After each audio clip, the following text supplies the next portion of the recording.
we do a lot of work on housing policy and planning and supporting affordable housing development specifically in various communities. Anastasia, do you want to say anything, or I'll just jump in terms of the agenda and sort of content for today? Yep, just really quick, Anastasia Wyatt, Housing Program Manager. I do see one other person join, John. I'm not sure. You want to say hi? I'm good. Thank you, though. Okay, great. Go ahead, David. Thanks. Okay. I am going to share screen, I think. Yeah. You can all see that.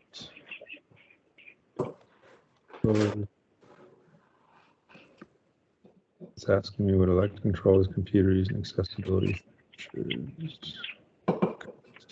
I'm not used to Microsoft Teams, but you're seeing that, okay? We see it, yeah. Okay. Thank you. So this is the agenda, things we're going to go through today. Just want to talk a little bit about the purpose of this committee and the schedule, and have a short conversation in terms of representation on the committee, your thoughts on folks that we could invite to make sure that we are representative of all the folks whose voices we want to hear in this process and different perspectives. Give an overview of the housing element, like what it is, and the work plan schedule for developing Pacific Grove's updated housing element, and then talk specifically about the regional housing need allocation that the draft allocation that's been given to Pacific Grove, and what for the update, some thoughts about how we can get to that number and why it's important. And then talk specifically about the next few months and some key activities that are going to be going on, and in particular, your thoughts on some of the outreach work that Anastasia and her team have been working on. So I'll just say a note on the slides. I've pulled images off the web of people in Pacific Grove, and I just always want to keep front of mind, this is why we do this work. We're going to be talking about things like housing units and RENA and technical things, but at the end of the day, it's really about creating housing for people and supporting this community and making sure that people who've been a part of the community can stay.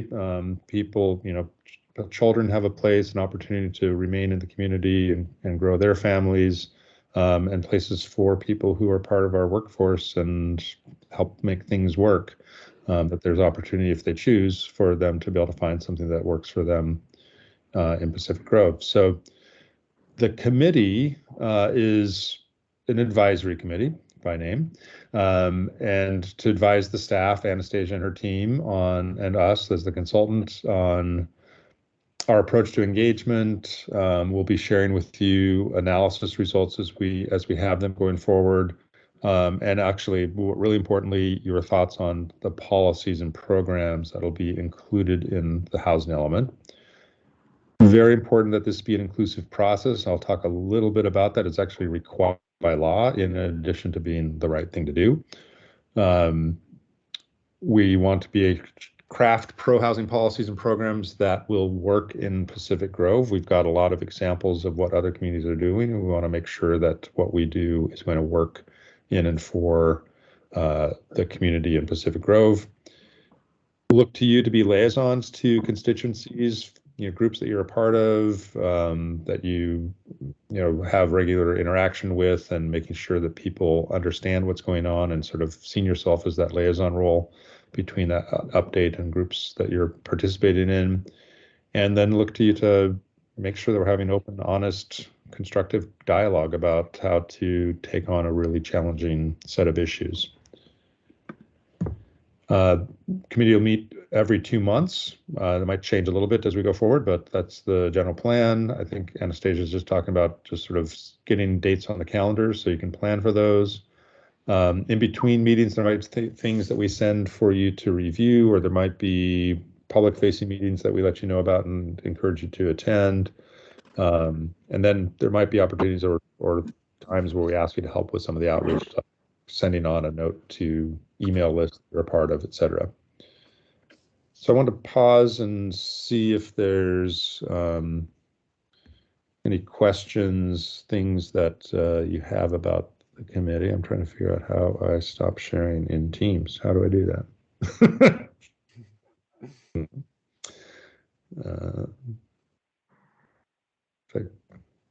Do you know, Anastasia? Yeah, it's the button right next to the leave button at the top. Leave button at the top. I think you're in my computer. I'm in your computer? Yeah, something is really weird with my computer right now. Okay. Am I still sharing? You I'm seeing- are. I can So still if see you it, go yeah. to the share button, like right next to the leave button. Option there. Yeah, That work? Okay. that Sorry, Ivor. that worked. Yeah, It's a learning journey. it is. Okay. All these different platforms. Yeah, just to Zoom, not for this one, but yeah, good. So yeah, things around there that you don't agree with, or think most probably maybe things that are missing that you want to talk about in terms of the committee's role and expectations.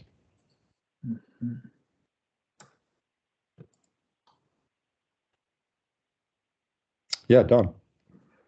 There was a much wider distribution list for the invitation for this meeting, and I'm wondering if we should sort of assume the people on that distribution list are part of the group going forward.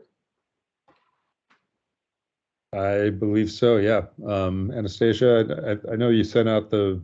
How many people did you send the invite to? Did we lose Anastasia? Oh, I'm here. Sorry, my computer's doing the weirdest stuff right now. But I don't know exactly the number, but definitely it'll be continued. I've added some people into our group, and I've had conversations with Mike and Peggy Gibbs about they want to be part of our group. Catherine Avila and I've been having some conversations, and so it's good to have development teams and community input. So we've been just same distribution group. We've been adding a few extra people who are helpful to the process. I know that I also have Jane Barr. She couldn't make it today from Eden Housing. So just as many people as we can for this group is. So definitely, it's all been the same. Good. Thank you. Yeah. David, this is Mike. Just a real quick question. Could you tell me again what your role is in this? You are in Seattle, I think you said. Well, our office is based in Berkeley. I myself physically has been in Seattle during the pandemic, sort of living into it. But yeah, no, we're the consultant. We do a lot of work on housing policy. We're providing technical assistance to a lot of the Bay Area jurisdictions that are currently doing their housing elements. The way the state approaches housing element updates, they kind of do it by region. So the Bay Area jurisdictions, their elements are due in January of 2023. And for the AMBAG region, the Association of Monterey Bay Area Governments, your elements are due to the state in December of 2023. So AMBAG is, almost 12 months, 11 months ahead in the process, and before that was Southern California. So anyway, we've been doing a lot of work in ABAG, and we've been working with Pacific Grove now for about a year and a half, 2 years. Got it. Would you mind putting the website for your company in the chat? Yeah, sure. Thank you. And just, make sure people see in the chat, Elizabeth, thanks for putting the link to the workshop that you all are hosting. And then Josh Ellsworth is taking notes. Josh, you want to put a link to the notes page if anyone wants to follow along? Certainly, I'll share the link right now.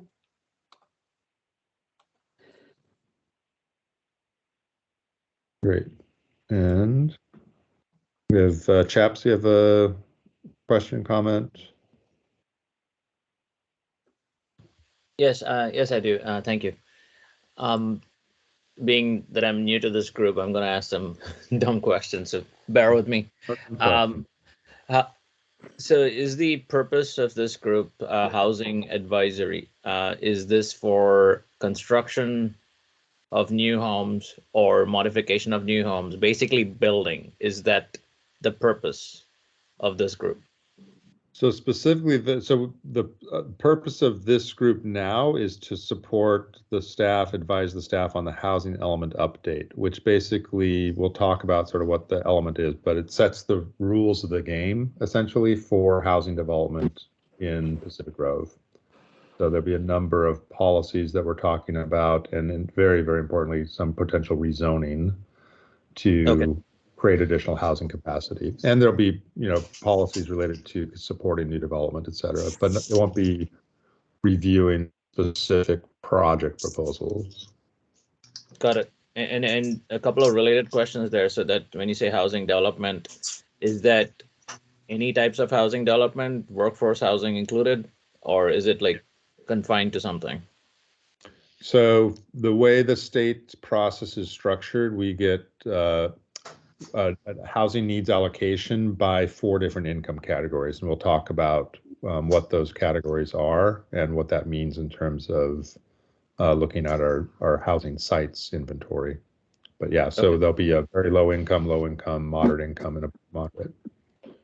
Okay, and this is again a discussion centered around the sixth cycle housing element. It's not the fifth. I mean, the fifth is running right now.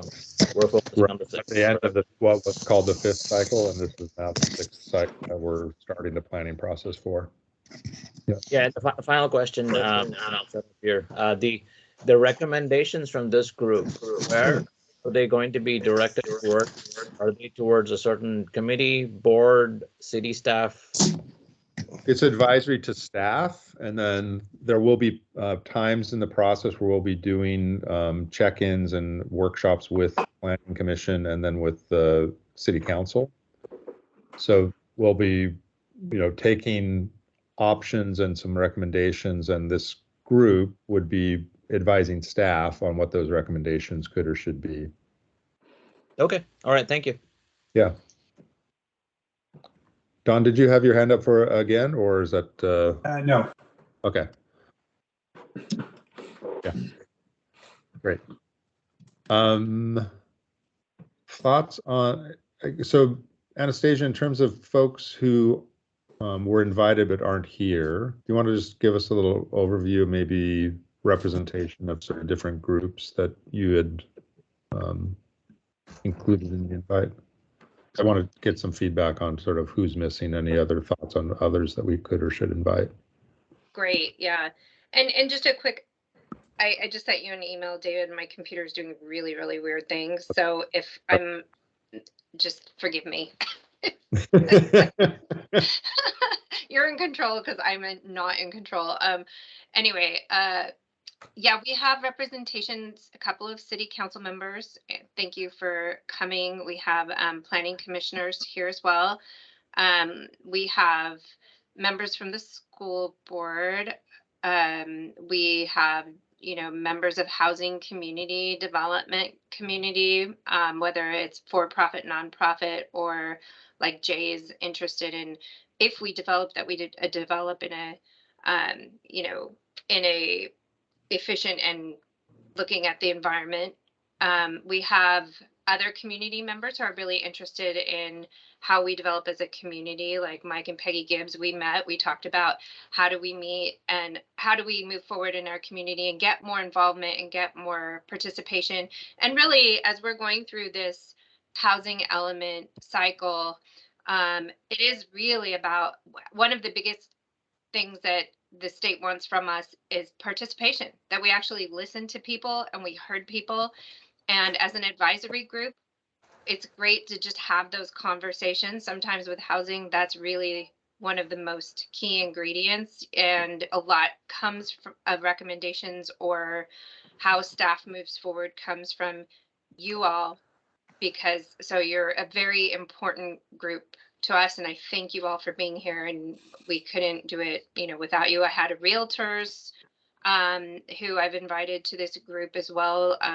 So I think those are some of the main, some other city staff, and those are some of the main people within our group. And like I said, because this is a really participatory process, I'm trying to be welcoming into our new housing element, because we don't have a lot of time to do this. So we just need to include as many people as possible in the process. Thank you. Mohammed. Great. I think I'm going to move on. If people have specific, I don't know, Start doing it. Names of people that you think would be great to include on this committee, or groups that we should reach out to, if you could put that in the chat, we'll capture those and then follow up. I just want to, in terms of time. He took over my computer. The agenda. Not doing it this second. So hopefully you can see that again. So Anastasia, if you can mute. Oh, sorry. I'm trying to fix it. You're troubleshooting to your problems, yeah. I'm just going to do a quick overview of what's the housing element. And some of you know this really well, and some of you, this may be new information. I'm going to keep it fairly high level, but don't hesitate to ask if there's specific things you'd like to go into more depth on. So every city jurisdiction in California is required to have a general plan. A part of that is the housing element. It's actually the part of the general plan that gets the most attention from the state. It is required by law to have a number of components covered in it. This is not a complete list, but some of the bigger ones are an analysis of housing needs, which we've done some of that, a lot of that in the Welcome Home Initiative, so we'll be carrying that forward. Another is a identification analysis of constraints. So this includes both governmental constraints, so the ways in which the city's regulations constrain the development of housing. It also includes non-governmental constraints, and some of the constraints kind of cross the line. So you know that water is a constraint in Pacific Grove and on the peninsula. We will need to speak to that in the element. We will not be solving that in the element, but we will need to identify it and identify the things that the city is working on in order to address that constraint. We can go into more depth of that either later today or at another meeting. A huge part of it is the sites inventory. I'm going to talk about that more today. And then it lays out the goals, policies, and programs that the city is undertaking in order to encourage housing development. Everyone, I think, knows the city doesn't itself build housing, but it creates the conditions for housing, and sometimes it helps to facilitate housing either by providing city-owned land or providing funding, or creating other incentives to support housing development. Pacific Grove has not done a lot of that in the past, but as we look to this element going forward, it's going to be a pretty important part of what we look at doing. The main thing to understand, if you've been through housing element updates before, this is going to be a very different update. The state law requirements have changed pretty significantly. There's a number of new things that are required. I'll talk a bit about some of those today. One of them is the requirement to what is called affirmatively further fair housing. So fair housing means that people have access to housing opportunities regardless of their race, gender, orientation, etc. It's trying to correct or course correct a history of segregation and discrimination in the housing market. We talked a fair amount about this in the Welcome Home Initiative. But so, looking at, as we look at sites for housing, that we are not creating concentrations of low-income housing in one part of the city, that we are ensuring that there's access to opportunity for people of different income levels. We'll talk in more depth about it, but this is going to require that we do some additional analysis to meet the state law requirements for analyzing fair housing, and then may require it will require some additional thinking and sort of criteria as we look at potential sites for additional housing. And really importantly for the engagement process, it means we need to ensure that the voices of people who need housing, the voices of lower income people, the voices of communities of color are heard in the process, and that we do outreach to them. Anastasia, I'm getting a note on my computer that says people are waiting in the lobby. Is that, you have that? Yeah, I just Okay. admitted. Thank you. Perfect. Okay. And I just want to, all I see on my screen right now is the slides. So if someone has any questions, comments as I go through this, just unmute and say, "Hey, David, I got a question." Okay, I'm going to go on forward. State law requires, so part of the housing element is what's called your sites inventory, and it identifies all of the potential sites where new housing could be created in the community. And the state law has become more strict in terms of what we need to do in order to count a site in our site inventory. So one of the big things is now that the state wants us to demonstrate to them, provide evidence that the sites that we include in the inventory are likely to redevelop within the planning period. And in particular, they give close attention to anything that's a small site, which might be really challenging to see redevelopment of, and large sites. So anything smaller than half an acre, anything larger than an acre, or 10 acres, sorry. We would need to provide some additional evidence. And that might be in the form of a letter from the property owner saying that they are interested in redeveloping their site, they're potentially selling it, or they're in conversations or want to be in conversation with a housing developer.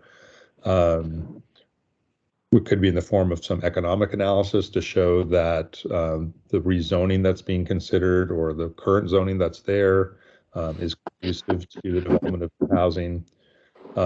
We have to look at by income category, so particularly the lower income number of units that we need to support, that we have density that's sufficient to support that.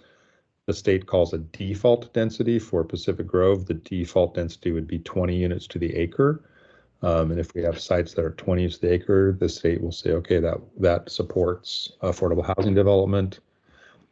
And as I talked to you about the RHNA numbers, we also need to plan for, or we recommend that you plan for a buffer. So the way the state law is structured, you have to have, let's say we need to have 200 sites to accommodate the development of 200 low-income units.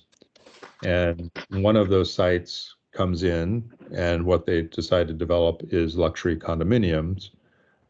We then need to maintain that 200 unit inventory for the planning period. So we would have to go out and then find a new site. So our recommendation is, as we do this planning work in the coming year, that we create a buffer so that if we lose sites that we thought were going to be for affordable housing to not affordable housing, that we still have sites to meet our inventory requirement. And I can go into more of that. That probably is be hard to understand, but I'm not going to go into depth on this, but Anastasia and I've been working on sort of a work plan related to engagement and the technical work over the coming, well, it's really kind of the focus, sort of the heavy lift is over the coming 12 to 14 months. We'll need to have a draft element in early part of the first quarter of 2023 to hit the deadline of having an adopted element by the end of 2023, December 2023. We can go into more depth. We'll talk more about the coming couple months later in the agenda. I do want to call out that we did a lot of great engagement in the Welcome Home Initiative. We had a lot of people participate in an online workshop, in an online survey. We did a Spanish language focus group. We're going to be carrying that work forward. And we have I can send you links for those who are not familiar with that work to the documents that were created through that, including the background analysis that was done. We identified a number of priority initiatives that we've been doing work on, but given the RHNA numbers, which I'll talk about, some of those are kind of on hold while we kind of adjust to a much higher RHNA than we anticipated, and at these priorities in a new light in terms of how to make them work with potentially significant rezoning. So RHNA, I'll talk about that. And again, unmute and say, hey, David, you're going too fast, or I don't understand something. But RHNA, Regional Housing Needs Allocation, RHNA. People say RHNA. We, about 8-9 years ago, went through what was called RHNA 5. It was the fifth cycle in housing element updates in California. We are now starting the 6th cycle, so people will say RHNA 6. So it's mandated law. There's a process we can go through if we want to get into the weeds, where the state does a projection of housing needs in each region of the state, using a methodology that's mandated by the legislature. And then every jurisdiction has to, every region then allocates those numbers to the jurisdictions, and the jurisdictions have to update their element to demonstrate that they can accommodate that level of housing growth. AMBAG region, which is 3 counties, including Monterey County, in RHNA 5 was told that, hey, your region, we think it's going to need 10,430 units of housing over the next 8 years.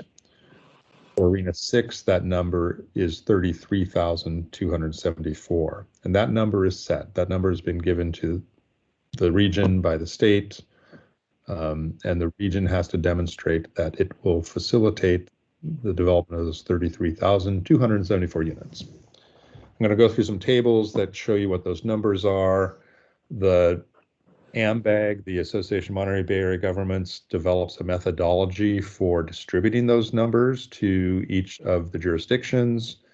They did their methodology. That methodology has been reviewed and approved by the state, and the AMBAG board has adopted draft RHNA numbers, which I'm going to show to you. And we are now in what's called the appeals period, where for 45 days up till June 6th, jurisdictions or anybody can say, I think the number's not correct. And I'll talk a little bit about what you can and can't appeal. So here, this table shows on the left the RHNA 5 allocations for the region total, and then right below that is Pacific Grove with the breakdown by income category.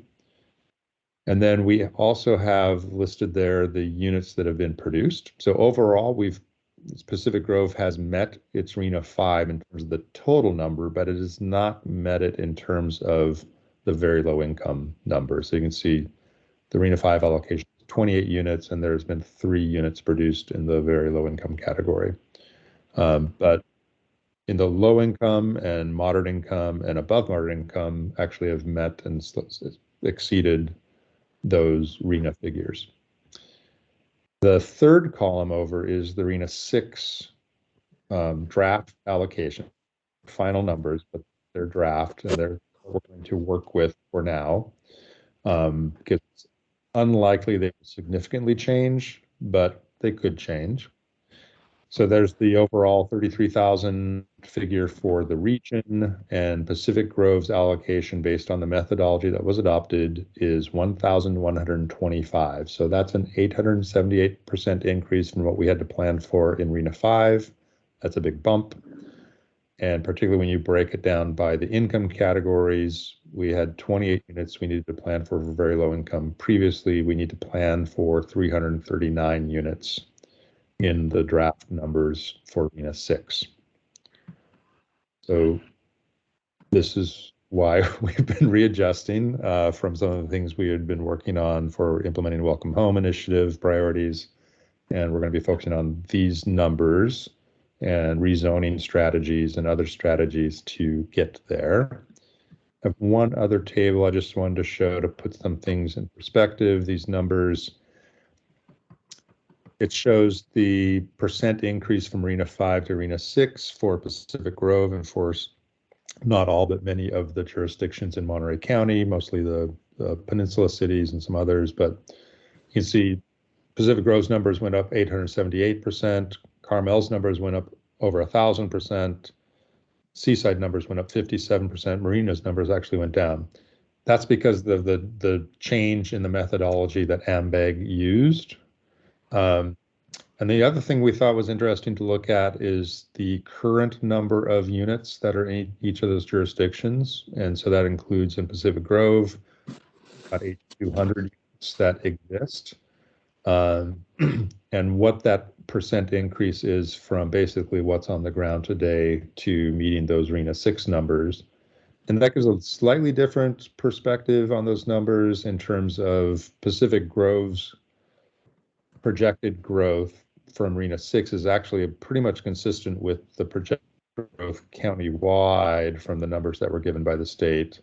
And then you see things like Sand City going up 132% from what's on the ground today, and Seaside going up 6%. Anyway, we thought it was interesting, just another comparison looking at and understanding those numbers. But at the beginning and end of the day, those are much higher numbers than we anticipated, which means that this housing element update is going to require a change also to the general plan land use map for Pacific Grove. So the city is actually putting out an RFP, or put out an RFP for a general plan update of the land use element and the safety element, which is required under state law to be updated, in addition to doing the housing element. So we're in the appeals period right now. That appeals period goes to June 6th, and then AMBEG has 45 days to look at those appeals and respond to other people's appeals. And then AMBEG takes action on the appeals in August and releases the final RENA numbers, which we will use for the element in October. And then our elements are due December. So that's a lot. Maybe I'll pause there. And well, maybe I'll go through one last slide. Sorry. Consequences of not getting certified. So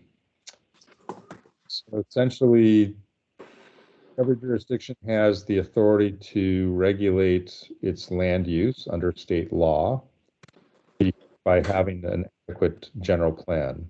If we do not have a certified housing element, then our general plan is considered to be inadequate, and we face the potential for legal action, which at its most extreme would be the loss of permitting authority, basically the loss of that local government authority to review and approve development. And courts take that over.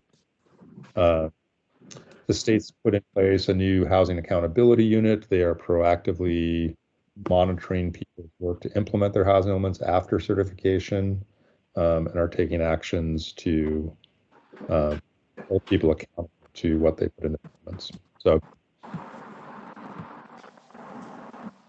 I'm going to stop sharing screen just to be able to follow that conversation. David, there's a question in the chat from Mike about what the definition of very low income is. Sure. So the income levels are based on what's called area median income. Those are updated every year. So, and I don't know off the top of my head remember the area median income this year. Maybe Anastasia knows for Monterey County, but very low income. So you think of area median income as being 100%. So a family of 4 is at area median income. Anything that's so 80 to 100, sorry. So that's 100%. 50% and below is very low income.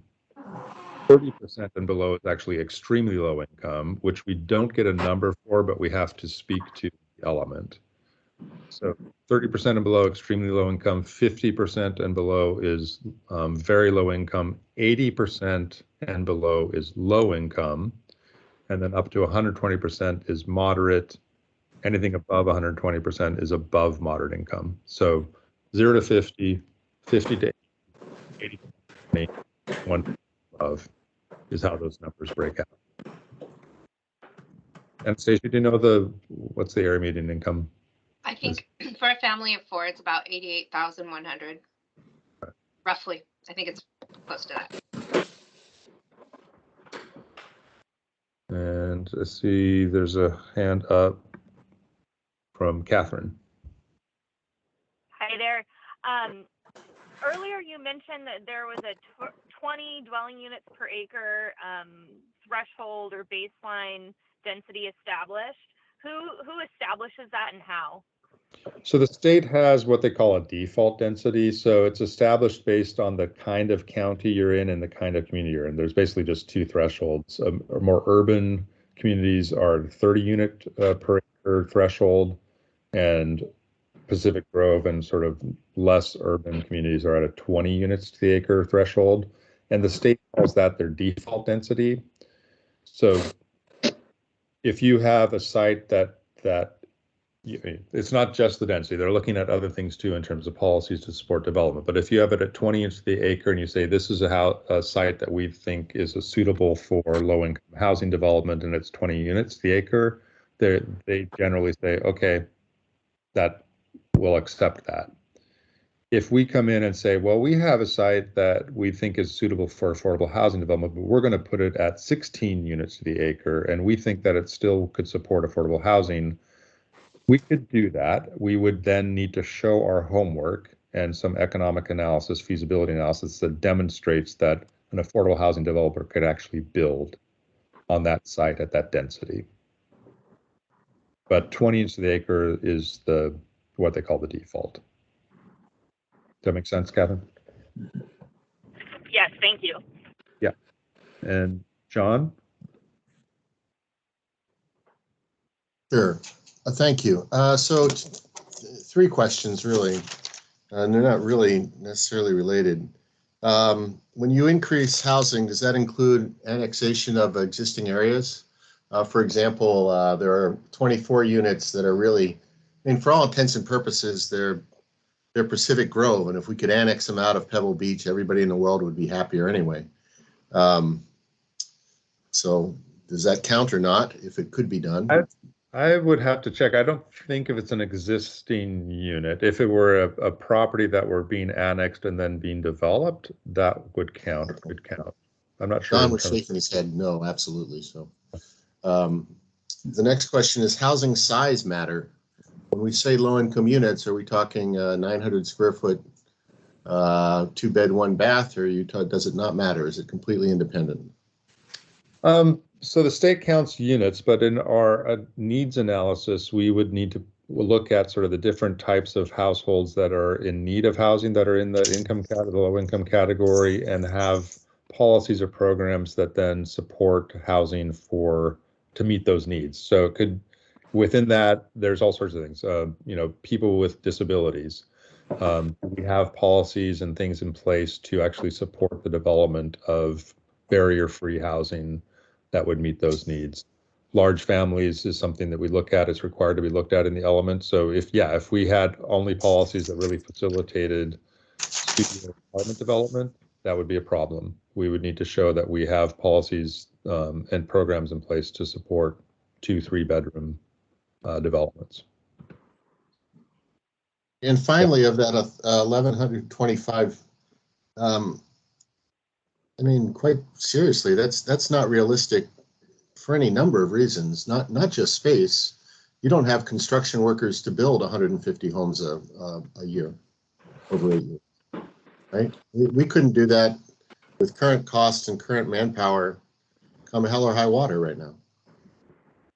So things like construction costs and availability of labor, we will have included in the constraints analysis. The main thing for the housing element update is the state basically ensuring that local governments are setting the playing field to support development of housing to meet the regional housing need.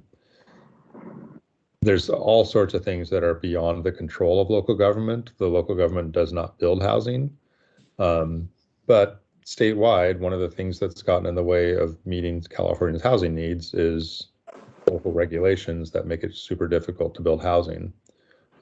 You're not a big commercial center, but there's plenty of Bay Area jurisdictions where you can get a permit to build a biotech building really quickly, and you might be through a 2-year process to get development approval for a housing development of the same size.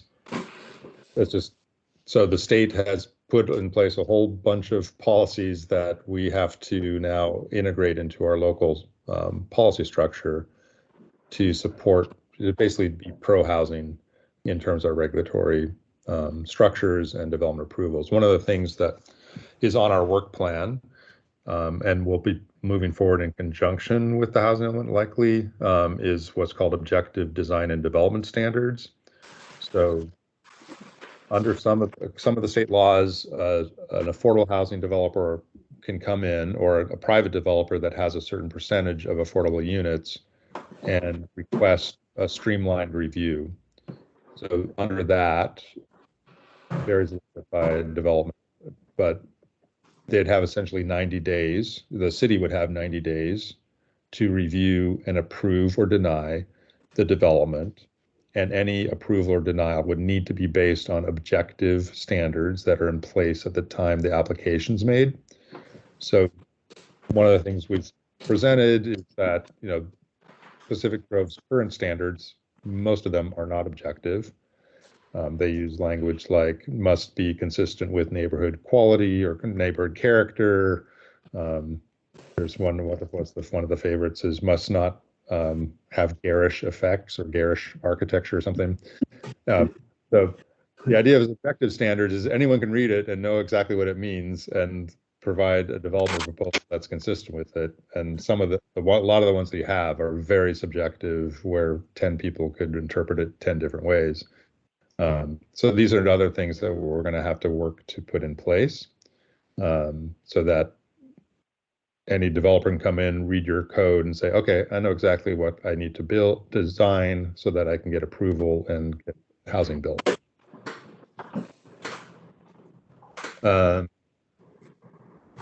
John, did you have another question, or you said you had? Answered 3, and then I appreciate that. Yeah, I mean, you said also you'll get to the other constraints problem, which I mean, you could say there's 0. We could change the rules internally, and it'd really be hard. 150 a year that's a hell of a lot of construction. So. Yep. David, there's a question from the chat from Mike asking if there has been an appeal made against the RENA 6 increases. I don't know if there's been any appeals filed yet, but just in terms of the appeals, so the numbers, the regional numbers given by the state have been significantly higher this round in every region that numbers have been given out. The Bay Area went from, I think, was it 140,000 in RENA 5 to 400 and some thousand in RENA 6. Southern California, a similar kind of increase, 300% or so increase. Any appeal needs to be consistent with what's allowed in an appeal under state law. I mean, you can appeal, you can write whatever you want in the appeal, but if you want to try to get it approved as an appeal, it needs to say either your methodology is flawed and list the reasons, or make the case why it's flawed, or that the data that was used in calculating the numbers using the methodology were inaccurate. So I can't remember the exact numbers of how many were applied, but there were well over 100 in Southern California, and I think 3 were actually approved. So a lot of institutions will write letters saying we're built out. We can't add these units because we're built out, and the state will say no, and they won't. That's not something you can appeal on. We can't appeal on the water issue unless it's part of the state the regional methodology, and we feel that was applied inappropriately. Anyway, we can talk more about the appeals, but our experience in other parts of the state is very limited number actually are successful in their appeal. Don, did you have a question too? I did. In some ways, I'm just repeating John's question. Already, when people interested in housing see our RENA number, there's a fair amount of pessimism about our ability to meet the number. And I'm trying to figure out the best arguments to use with people in town who say, "Oh, this is impossible," and they just throw up their hands. And I don't know honestly what to tell people. The things you've mentioned, David, I believe in. I think we should do them all and work in that direction. But I'm nervous too about our ability to meet the goal, and I'm just trying to get my head around how to stay positive and move forward in a constructive fashion. Yeah. Well, we're not going to go through in detail today, but we will in future meetings go through sort of some estimates of what we could get to through different options related to rezoning. And a big part of this group will be giving us feedback on what do you think is worth pursuing. I mean, obviously we'll be checking with Planning Commission and Council in full as well, getting a lot of community input. But I think the main thing at this point is understanding like this is going to require rezoning, and be an important community conversation about future growth and where change is going to be okay and what level of change are we up for.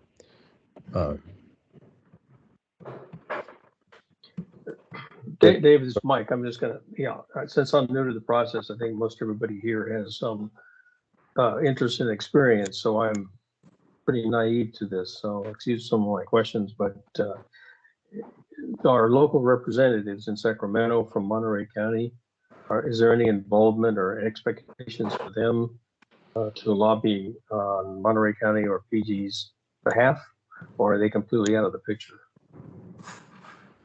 I'll ask Anastasia to respond on that. Yeah, I don't think that we have one that's basically happening through AMBAG. So it's not happening through the local level, it's happening at that higher level with the Association of Monterey Bay Area Governments. And so they are in direct communication with the state and they are doing the negotiations. But I think the state basically feels that this is the right methodology to use because it's not only the number of units, it's also the number of lower income units that need to be built. And David, if you want to, could you pull that slide up really quick? Yeah, sure. Might be good to look at.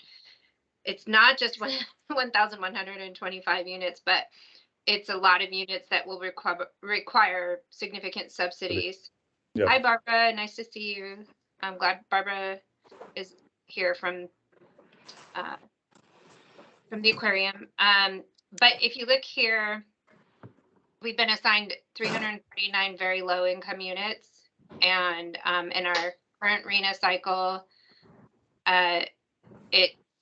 we built like 3 of the very low income, and then low income 221, moderate 160, and above moderate 405. So those are some of the state really not only has been negotiating the number of units, but what levels of affordability each community has. And we definitely, as a community, received a higher level of lower income units than we've ever seen before. So, and that was directly required by the state.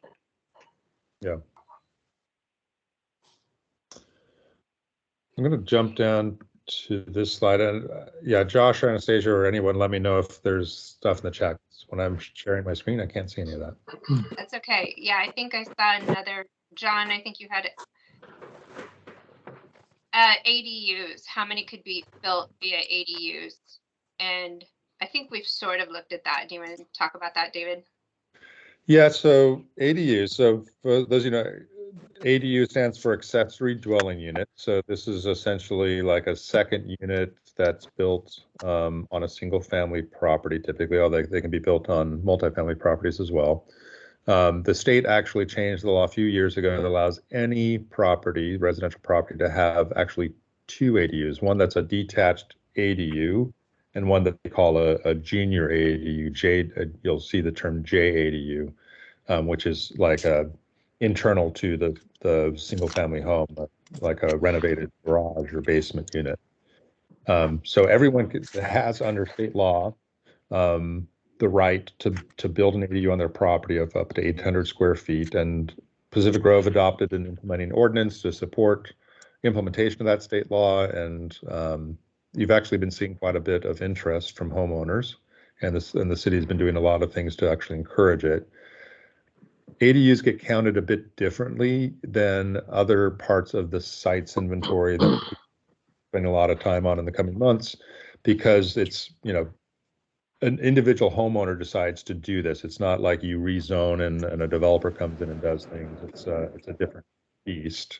So what they do is they look at the activity that you've been having, and we can take the last 3 to 4 years of activity on ADUs and say, well, this is how many we're seeing in Pacific Grove, and project that number for each of the 8 years going forward. So say we have 25 ADUs a year coming in, and we could then say, well, we expect that we're going to have 200 ADUs built over the next 8 years. And the state allows that as sort of an approved methodology.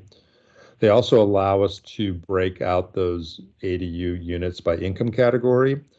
And in the Bay Area, the sort of equation we've been using is counting essentially 1/3 as very low income, 1/3 as low income, and 1/3 as moderate income. And the reason for that is a statewide survey we did, and it included Pacific Grove, that looked at sort of how people are using their ADUs.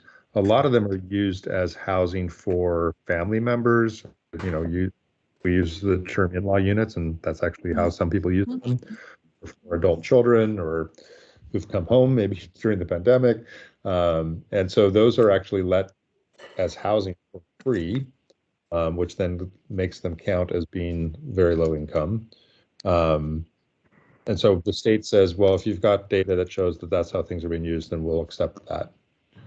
So that's ADUs is a different thing. This list of also has some things that we actually talked a fair amount about in the Welcome Home Initiative. Middle housing is rezoning to, you actually have some, your R3 or 4 zoning allows for duplex, triplex, sort of small multiplex developments, and sort of expanding that to other parts of the city, particularly in walkable neighborhoods close to downtown. We talked about Forest Hill area, which currently is mostly commercial zoning. The potential to rezone that into more of a mixed use that would create additional housing there. Downtown commercial corridors, opportunities for rezoning to create housing. We looked at key opportunity sites and actually had some pretty focused conversations about some of them surface parking lots that are city owned that could become multifamily housing developments. And those are opportunities where you could really create significant numbers potentially in terms of very low and low income housing that's income restricted and managed by a nonprofit. And a good example you have locally is the Vista Point senior housing. That's an affordable housing development that I can't remember the number of units, 60 or 70 units that serve low income seniors. I think it's, So, yeah, I can't remember off the top of my head, but I think it's 49. We have to look. okay. Yeah. Gonna give you. We're gonna create more of that. Anyway, these are the kinds of things that we've talked about, and there might be things that you have in your mind that aren't on this list that we can add to the list. But what we're going to be doing in the coming months is actually starting to quantify different strategies and what we might be able to achieve in terms of meeting those RHNA numbers in the sites inventory. David, there's a comment here also from Catherine about that it would be great to see local streamlining policy that doesn't include skilled and trained workforce / prevailing wage requirements, which only increase already high construction costs. I just have this in the notes as well.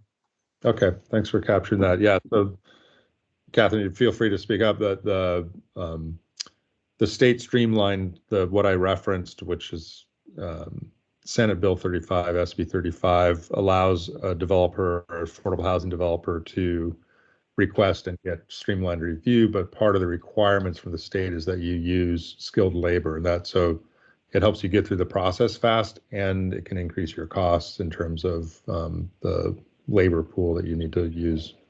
Is that what you're referencing? Does yes, that's exactly what I'm referencing. Does a local agency have discretion to adopt more lenient standards, or no, they have to be in line with SB 35? I'd have to check on the labor requirement. I'm not sure. I know you can certainly, do things that either make it faster, easier. I mean, one of the things we talked about in the Welcome Home Initiative is adopting a local ordinance that makes it clear what streamlined review looks like in Pacific Grove, so that everybody has clarity on, like, because you still can have a public hearing, but which body would do that, and what in the timing of the 90-day review, when would that happen? So yeah, I'd have to check on the labor piece. I can check and get back. Do we I'll make a note of that. get any, Go ahead. do we get any special anything if we do more of, for example, the low or the very low? If we did a development that had supportive services attached to it, perhaps provided by the county or another nonprofit or whatever, do we get any special points for doing one category, which is the hardest to fill, over another? Do we get any bonuses? Do we get any considerations? We have to get to the number of units. Certainly in the element, one of the things they'll be looking at is sort of, do we have programs to support special housing needs? So that will be an important part. It won't necessarily be sort of how the units get counted, but it would be a demonstration that we are connecting the dots between our analysis of housing needs and the policies and programs we have to support housing outcomes. So yeah, you don't really get extra credit for getting more units. At the end of the day, we have to try to achieve those RHNA numbers in each income category. So for example, in your current RHNA, while you've gotten more than what you need overall, we still have that deficit in the very low income, which then means that Pacific Grove is subject to that SB 35 requirement for objective standards and streamlined review. But yeah, if we could get to over that 339 number, that would be fantastic. A miracle. That's aloha. Other questions? Thoughts? Yeah. This is Mike again. I'm still kind of stuck on the appeal. You mentioned that early in the presentation, and I guess I didn't understand what the appeal is for. And you said the deadline is coming up pretty quick. And can you explain that a little bit more? Yeah. So under state law, so the AMBAG, the Association of Monterey Bay Area Governments, released their draft RHNA plan, which has these draft numbers in it. And from the date of release, which was April something, there under state law, 45-day period for people to read that and file an appeal. And you can file an appeal and say, hey, I'm in Pacific Grove, or we are the city of Pacific Grove, and we appeal the number we got. You can also appeal the number that was given to another jurisdiction. So there's that 45-day period, yeah, June 6th. And my point, and it's not to say you can't write an appeal, but if you want to get an appeal that potentially gets approved and changes the numbers, it needs to be very narrowly focused on either the methodology was wrong or the data used in the calculation is wrong. We have a question from Councilman Perduri. Yeah.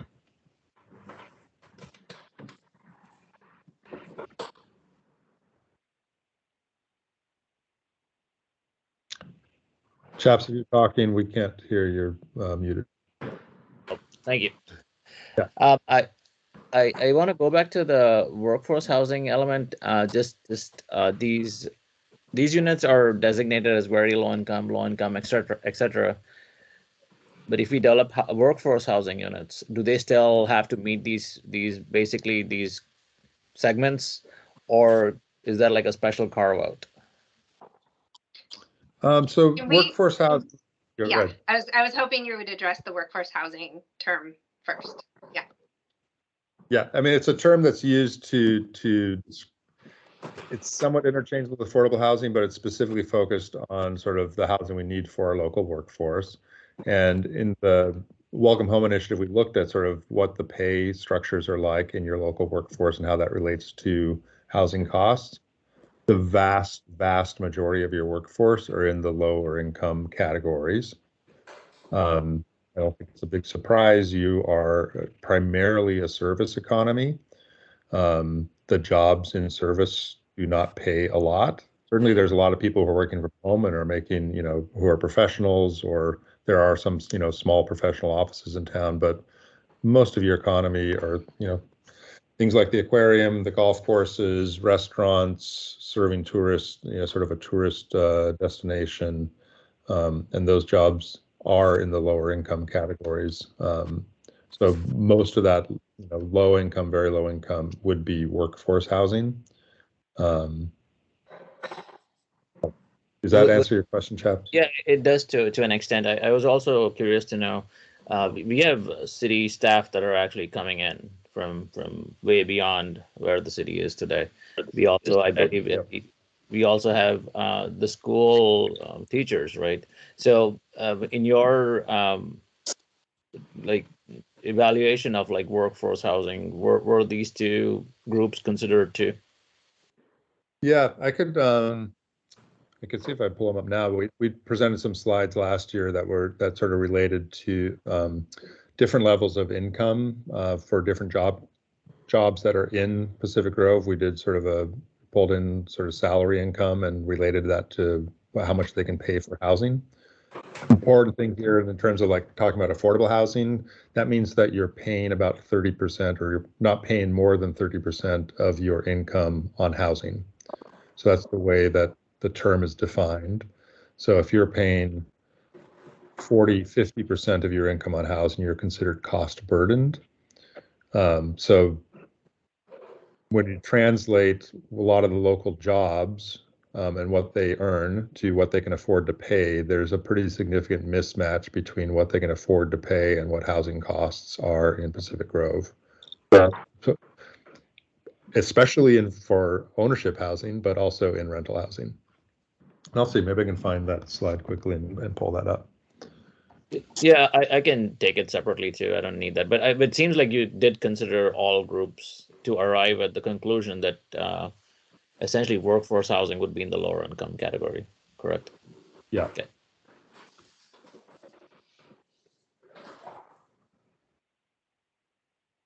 Others?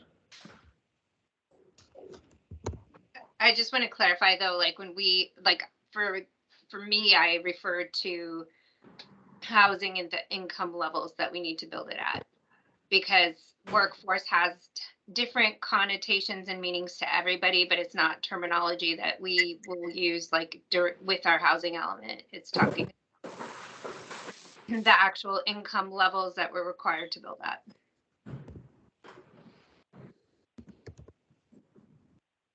Okay, I'm gonna stop looking for this start and then come back. And I do want to clarify, that at the county level, Monterey County has workforce 1 and 2 defined in their inclusionary housing policy, and those are at much higher income levels. Like I think their workforce, hold on, I have it here.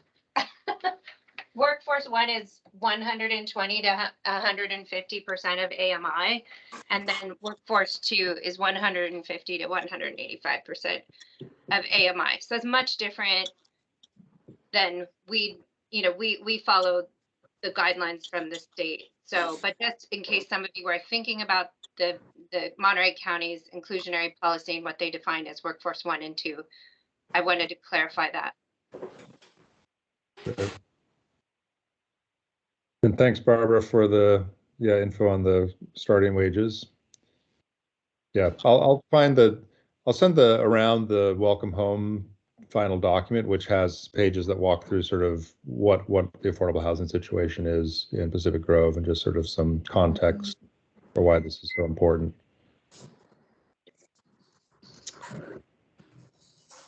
Would there, Yeah, go ahead, Barbara. Yeah. I'm Rosemary. Oh, okay. Is Barbara Sorry. also speaking? Barbara, I think, has her hand up. That's, Go ahead, Rosemary. I'll go after you. Hi, Barbara.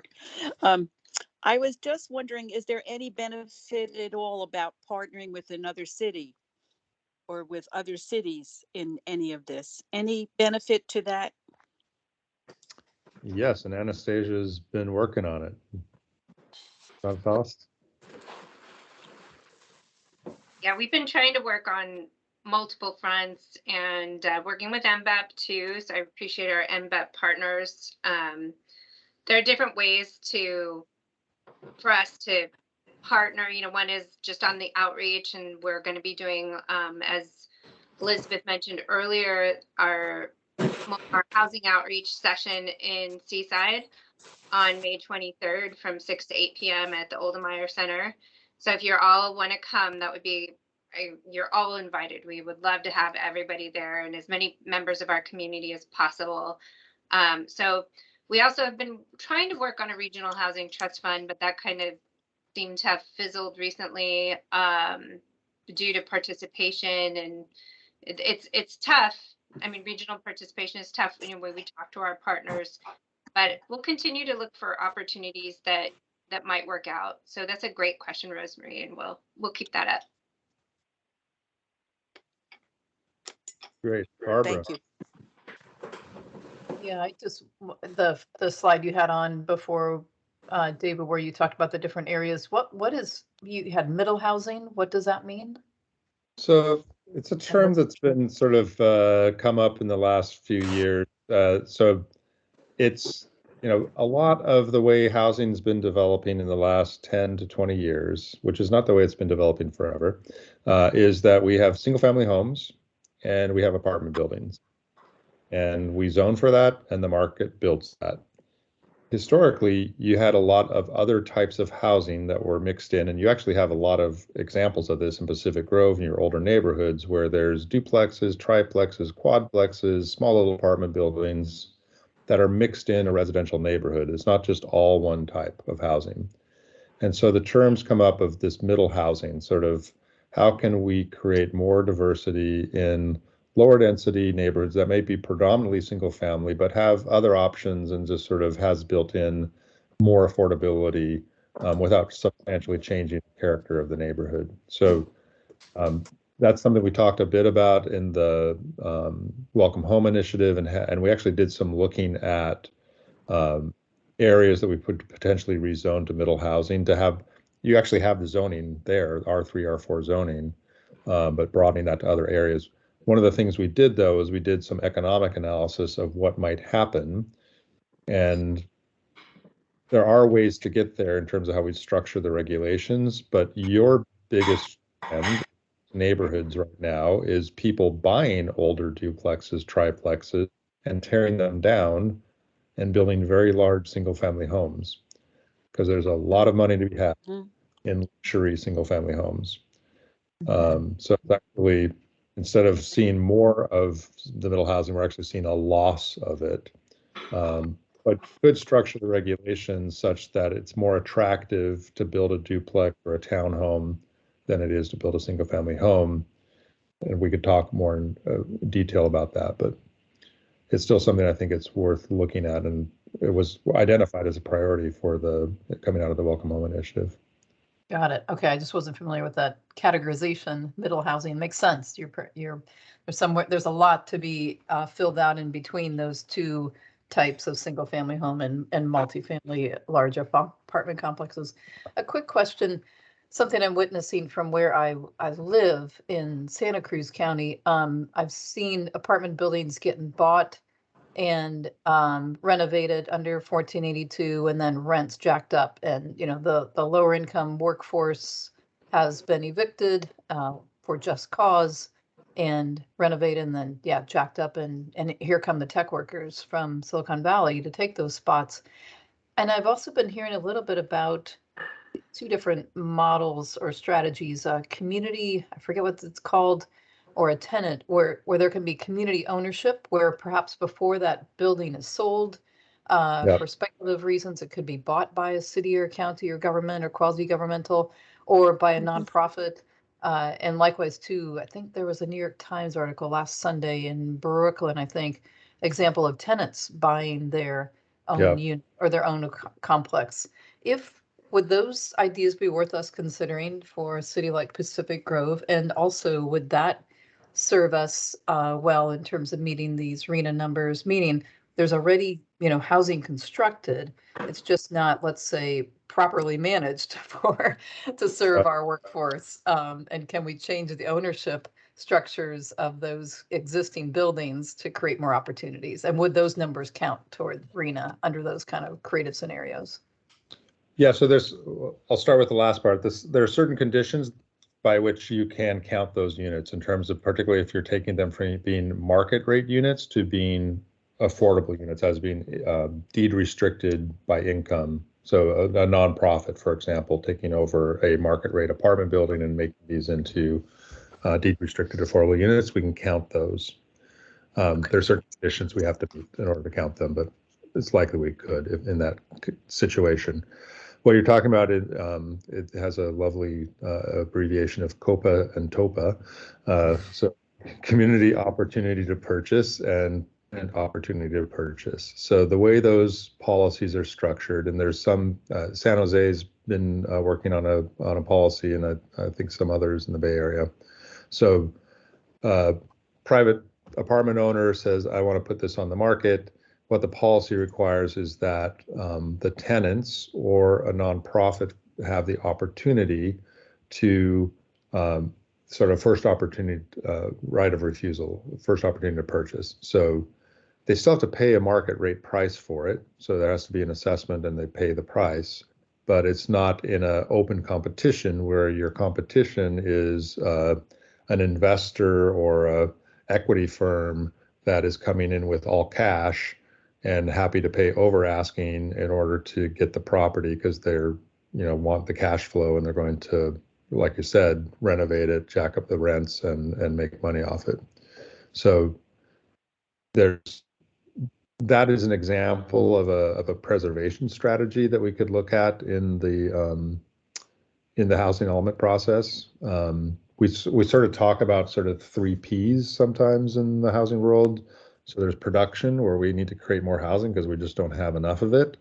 There's preservation, where we try to preserve existing either market rate affordable housing, or sometimes we have affordable housing that has a 20-year agreement on it, and then it's going to become market rate.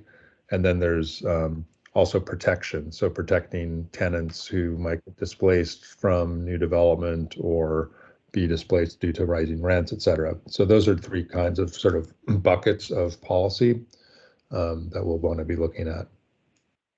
Got it. Thanks. Yeah. I just want to say really quickly, I was involved in one with Chispa that owns housing in Monterey County. And they had a lot of capital to be able to, were able to apply for tax credits because it was an older development and it needed a lot of work, right? So they had to apply for tax credits to upgrade the property and then ensure that it would be held as affordable in perpetuity, pretty much. But those are some challenges with any of that type of conversion, is that we have to really identify that there are funding sources if it's an older property to, it takes a lot of sophistication and work to make it happen. So that is, I love the idea that, we continue looking at ways, because I do think there are some in our community that are going to be lost as kind of naturally affordable. What do they call that? Naturally affordable something. Yep. Units. But if they're not currently owned by a nonprofit developer, which none of them are, we really need to look at creative strategies to make that happen, and then deed restrict them for the future to make that count towards our RENA. Oh, So, yes. so if I hear what you're saying, Anastasia, good idea and concept. Getting there, the implementation of it was quite a struggle. I mean, there's some barriers in place. It's not as easy as it sounds. And Yeah. maybe then the focus is in how do we make that easier? What regulations and whatnot could be done to address those barriers? That's probably a longer conversation, but you got my curiosity up. Yeah, and definitely partnering, right? We need to partner with nonprofit developers to make things like that happen, and look for any. I think that this is something the state is looking at. But how do we make it all work together? It's partnerships. Yeah. Thank you. Thank you. Just a few minutes Thank you. left. Wanted to highlight some things that are in process or coming up. And I think what's the fourth bullet down, we're going to check. We wanted to get the startup of this committee going, and so we'll be in touch with you. And again, if you know folks that you think would be great to include in this, let myself or Anastasia know, and we'll add them to the group going forward. We've started our work on coming up with engagement strategy. The regional workshops are actually already underway, has been talked about, and encourage you to get involved in those, or encourage groups that you know to go and participate. We're going to be building the web platform. There's already a lot of great information that's been added on the city website about the housing element update. We'll be making that more robust. And using that as a place to have people engage in this process. We've been looking at, we're probably using some kind of a map-based tool that allows people to identify places or give us feedback on areas of the city where they think new housing could or should be located. We're going to be focusing on some of more sort of equity-focused engagement, reaching out to specific groups that we need to hear from. And then a really important part of the work, Josh, who's taking notes for us, is also a GIS whiz, and is of site analysis support in Bay Area jurisdictions. He's going to be helping us build the sort of framework for the sites inventory that we'll then be using to explore different options. And that'll be the focus of our next meeting, which will be in, what's 2 months from now? July, I guess. July. June and July, somewhere in there. And then the AFFH, the Fair Housing Analysis, will be another near-term lift. And we're just going to, one of the big takeaways from, the other regions is that the review process with HCD is taking time. So under state law, we need to send them our final draft for review. They look at it and they give us comments and say whether they think it's good enough or not. That requires 90 days of review time with them. And in almost all jurisdictions in Southern California, it is taking 2 or 3 rounds of review with HCD. And there are repercussions if we don't meet the deadline. So we're going to want to get the draft element into them in time to have potentially 2 rounds of review with them and still meet the deadline. The biggest repercussion is that we're going to need to rezone to accommodate the numbers. And typically you have 3 years to complete the rezoning from the deadline of the housing element. But if we don't get it approved by HCD by that deadline, we only have 1 year to do the rezoning. So the city's already put an RFP to have a firm on board that would actually do the rezoning, the changes to the general plan land use map. So hopefully we can do it within the 1 year, but we would prefer not to be in that situation. So we're going to do everything we can to meet the deadline and have the 3-year period. So just a real quick question. You have an RFP out for a firm to help with the rezoning. What's going to be the cost of that? I don't think we have an RFP out right now on the rezoning, but so we really don't know the cost. But David, do you have any comment on that? Well, I think the biggest cost is going to be the environmental review, so CEQA, and you're probably looking at I would guess an $800,000 or so budget to complete that. And that's paid by Rezoning? who? It's paid by the city, or who's that paid by? By the city. 800,000. Oof. David, is that just for the rezoning? Yeah, the land use piece of the element Right. of the general plan. Okay, so that's a general plan element, like the land use update, the update to the safety. So I know Allison was putting together some numbers. I don't know where she landed on it, but right, but you're talking not just you're talking about all of that work within the rezoning, not just rezoning itself, right? right. Yep. Okay. Yeah, I just wanted to clarify that. So it's Yeah. like, so that everybody understands, it's updating our land use element, creating a safety element, possibly the transportation element of our existing general plan, updating that. We've looked at, and then any associated environmental review, CEQA, that is involved in that. Yeah. I have a quick question. Oh, sure. This is more just logistics. Do we have everyone's email addresses who's attending this meeting and full names? I Yeah. think I do, yeah. Great. Yeah. And then I know that some people, Mike, I think you talked about, could we meet in person at some point? And, it'd be nice to meet in person.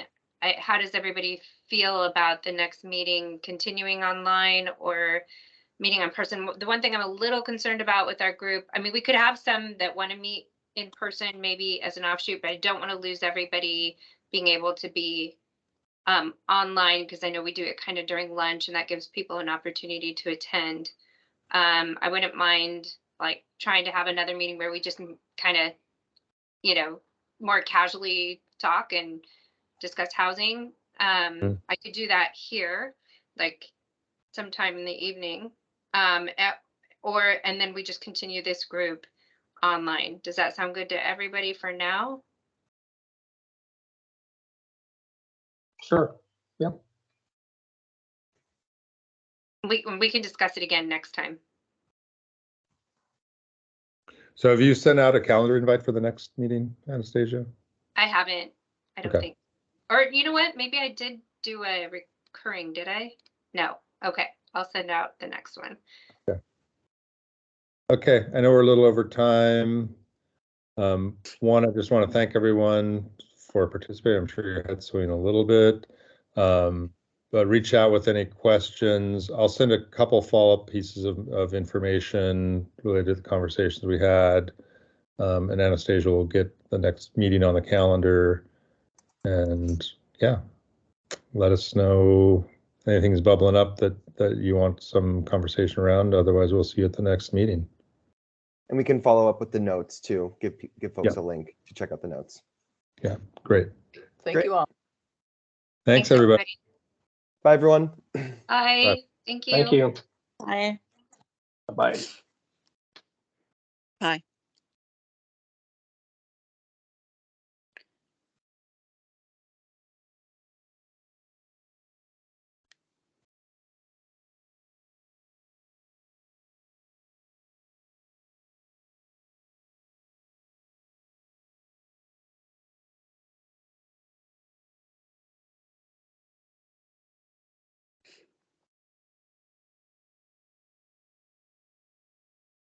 Are you still on, Anastasia?